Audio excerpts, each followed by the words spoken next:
Nah, ceritanya waktu itu mau ada acara Natal Pemuda Seijen, dan waktu itu Kak Novi ditugasi menjadi leader buat choir. Gitu. Tahu ya choir, terus ada leadernya yang mimpin nari-nari gitu kan.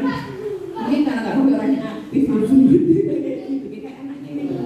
Nah, tapi posisinya besok itu ujian. Galau lah.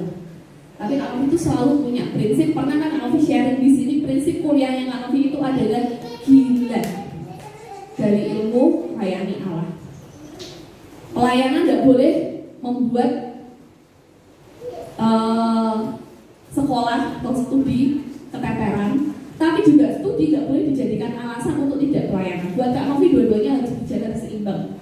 Akhirnya ya memang harus bayar harga, gitu kan ya? Harus bayar harga. Kamu lebih capek, lebih effort lah istilahnya, tapi ya itu komitmennya Kak Novi. Kak Novi pelayanan, gitu kan, latihan buat persiapan Natal, gitu kan. Nah, pikirnya udah bilang nih sama ketuanya waktu itu Kak Novi dijemput sama namanya Kak Bangkit, ketua FKPK gitu. Nanti aku anterin dia jam 9, pokoknya aku udah pulang sampai kos jam 10, mantap karena aku mau belajar. Oke, udah diantar nih gitu kan. Udah diantar sampai kos, kalian tahu apa yang terjadi? Mati lampu dong. Mati lampu dan itu belum belajar. Besok adalah ujian ilmu budaya, cultural study. Itu bukunya tebel, tulisannya fotokopian. Kalian tahu mana kalau handnote-nya yang asli, buku asli itu mahal, jadi pakainya fotokopian. Kalian tahu fotokopian seperti apa? Ya itulah, gak bisa cetak gitu kan. Dan posisinya mati lampu. Nangis banget gitu, ya ampun. Gue nyala, kok gak nyala. Belajar kan lihat terus ini sampai belajar gini. Jujur Kak Novi itu orangnya perfeksionis. Dan kalau mau ulangan, tipenya Kak Novi belajar itu model wayangan. Gak pernah belajar, tapi gini. Jadi pokoknya Kak Novi itu akan mantep mengerjakan kalau Kak Novi bisa baca bukunya dari awal sampai akhir. Pokoknya kalau udah sampai awal sampai akhir, wes mantep besok gitu kan, kayak gitu. Tapi kondisinya kayak gitu, udah kepotong waktunya untuk latihan di gereja sampai rumah mati lampu dan capek kan. Hujan-hujan lagi ngantuk gitu kan. Kak Novi nangis. Jujur waktu itu nangis banget karena takut banget gak bisa. Apalagi itu semester 1 baru pertama kali mau ujian gitu. Jadi gak ada bayangan ini ujian kuliah tuh bakalan kayak gimana, tuh gak ada bayangan semester 1. Nah, ketika sedang menangis itu untuk Roh Kudus baik. Kalian tahu Kak Novi itu ingat firman ini, 5 roti dan 2 ikan. Hah? Apa hubungannya? Pasti kalian mikir apa hubungannya? Tapi itulah ajaibnya Tuhan. Inilah yang dinamakan rema.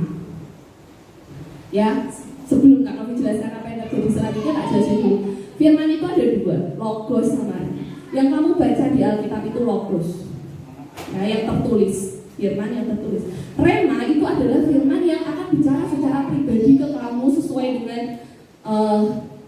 mungkin kondisimu, bagaimana Roh Kudus mau ngomong sama kamu gitu ya, aplikasinya ke diri kamu, personal banget, itu rema. Tapi asal kalian tahu, kalian nggak akan pernah dapat rema kalau kalian nggak pernah makan logosnya. Ya, jadi kalau kalian nggak pernah baca Alkitab, jangan diharap dapat rema. Karena rema itu datangnya setelah ada logos dulu. Ya. Nah, balik lagi ke cerita itu. Tiba-tiba Kak Novi ingat tentang 5 roti 2 ikan. Dan gara-gara cerita 5 roti 2 ikan itu, muncullah iman dalam diri Kak Novi. Iman yang semacam apa? Kak Novi bilang gini. Waktu itu ya, ini perkataan iman ya. 5 roti dan 2 ikan saja itu cukup untuk nasi makan 5.000 orang, bahkan sisa. Lebih dan sisa. Aku hanya punya mungkin 2 jam untuk belajar, tapi itu lebih dari cukup. Tiba-tiba muncul kata-kata begini loh. Itu namanya rema. Dari cerita 5 roti 2 ikan tentang makanan ya, kondisinya lagi ujian gitu ya. Tapi perkataannya mana itu muncul? Aku cuma punya mungkin 2 jam dari jam 10 sampai jam 12, habis itu gak kuat gitu kan. Tapi itu cukup. Padahal kondisinya adalah bukunya tebel, bahasa Inggris semua, fotokopian pula. Dan kalian tahu, aku berdoa dan aku belajar dengan cahaya yang remang-remang di kamar kos. Di kamar kos itu baca, pokoknya dibaca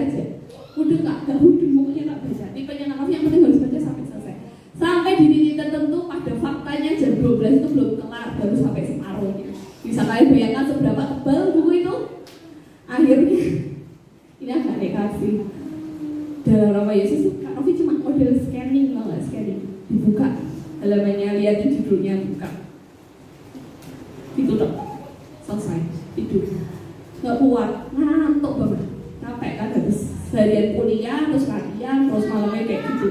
Dan kalian tahu sampai pagi itu gak nyala lampunya, sedih banget. Ternyata pemadaman.